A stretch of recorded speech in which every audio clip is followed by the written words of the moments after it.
ఇవాళ అనకాపల్లి తెలుగుదేశం పార్టీ ఒక బ్లాక్ డేగా మనం అందరూ కూడా కార్యకర్తలు అందరం కూడా భావిస్తున్నాం. ఎందుకంటే అనకాపల్లిలో గత ఎన్నికల్లో పీలా గోవింద్ గారు అతి తక్కువ మెజార్టీతో ఓడిపోయినప్పటికీ పార్టీ కోసం ఉదయం రాత్రి పగలు రాత్రి లేకుండా ఒక కార్యకర్తకు అవసరం వచ్చినా పార్టీకి కష్టం వచ్చినా నేనున్నానంటూ నిలబడి ఈ 4.5 సంవత్సరాలు కూడా పార్టీని అతను నిలబెడుతూ వస్తూ కార్యకర్తకు ఎప్పుడు అనుగుణంగా ఉండే వ్యక్తి పీలా గోవింద్ సత్యనారాయణ గారు. ఇవాళ అనకాపల్లిలో రాష్ట్రంలోనే ప్రప్రదంగా గెలిచే వ్యక్తి పీలా గోవింద్ సత్యనారాయణ గారిని అందరూ చెప్తున్నారు. ఇవాళ అనకాపల్లిలో అలాంటి పరిస్థితుల్లో ఇవాళ ఎక్కడైనా చూస్తే ఎవరు కూడా ఊహించని షాక్ ఇచ్చారు అధిష్టాన వర్గం. ఇది ఎవరు కూడా ఊహించలేదు. అయితే మరి సర్వేలు చెప్తున్నారు, ఏమంటే హైకమాండ్ మాకు సర్వే రిపోర్ట్లు సర్వే ప్రకారంగా టికెట్ ఇస్తాం అన్నారు. మరి ఏ సర్వే ప్రకారంగా అనకాపల్లిలో టికెట్ జనసేనకు కేటాయించారని చెప్పి ఒక సాధారణమైన కార్యకర్తగా ప్రశ్నిస్తున్నారు పార్టీని. ఎందుకంటే కార్యకర్తలు కష్టపడితేనే ఇవాళ పార్టీ భవిష్యత్తు ఉంటుంది. కార్యకర్తలు సమిష్టిగా పనిచేస్తేనే ఇక్కడ ఎమ్మెల్యే అయినా అక్కడ రాష్ట్రంలో చంద్రబాబు నాయుడు గారైనా ముఖ్యమంత్రి కావాలంటే కింద స్థాయిలో పార్టీ పనిచేయాలి.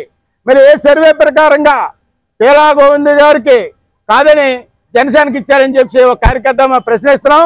ఇది చాలా దారుణమైన విషయం.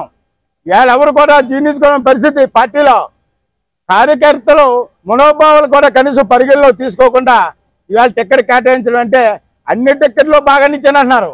అనకాపల్లి వరకు వస్తే ఇవాళ తక్కువ మెజార్టీ 8,000 ఓట్లతో మా గత ఎన్నికల్లో ఓడిపోయిన వ్యక్తిని ఇవాళ రేపు గెలుస్తాడు.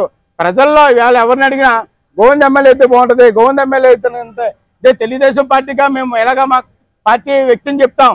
కానీ ప్రజల్లో కూడా ఎవరిని అడిగినా పీలా గోవింద్ గారు ఎమ్మెల్యే అయితే బాగుంటుంది అని ఇవాళ ప్రజల్లో చర్చకుపోయారు. ఒక కార్యకర్తలు కానీ ప్రజలు కానీ ఒక ఎమ్మెల్యే అంటే ఇలా కూడా ఉండొచ్చా? అనకాపల్లిలో చాలా పెద్ద పెద్ద వాళ్ళు ఎమ్మెల్యేగా చేశారు, అలా గోవింద్ గారు చేశారు. అనకాపల్లిని అందమైన అనకాపల్లిగా తీర్చిదిద్దిన వ్యక్తి పీలా గోవింద్ సత్యనారాయణ గారు అని చెప్పి జనం అందరికీ తెలుసు. అలాంటి వ్యక్తిని ఇవాళ కాదని మరి ఏ సర్వేలు చేశారో మరి ఏం జరిగిందో ఎవరికి అర్థం అవ్వలేదు. ఇవాళ వచ్చిందంటే ఫస్ట్ లిస్ట్లో గోవింద్ గారి లిస్ట్ పేరు వస్తుంది అనుకున్న కార్యకర్తలను ఎదురు చూశారు. కాకపోతే పార్టీ హైకమాండ్ని నిర్ణయాన్ని అందరూ స్వాగతించుతున్నా కానీ కార్యకర్తల మనోభావాలు కూడా వారు అర్థం చేసుకోవాలి.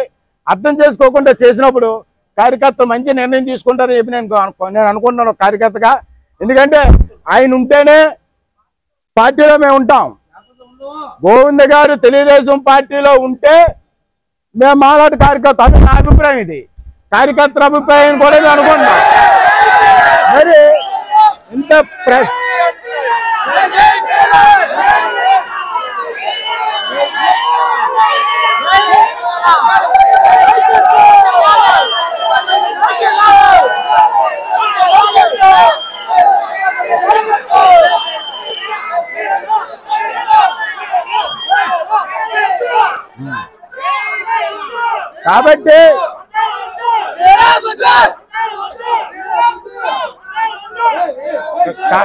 కాబట్టి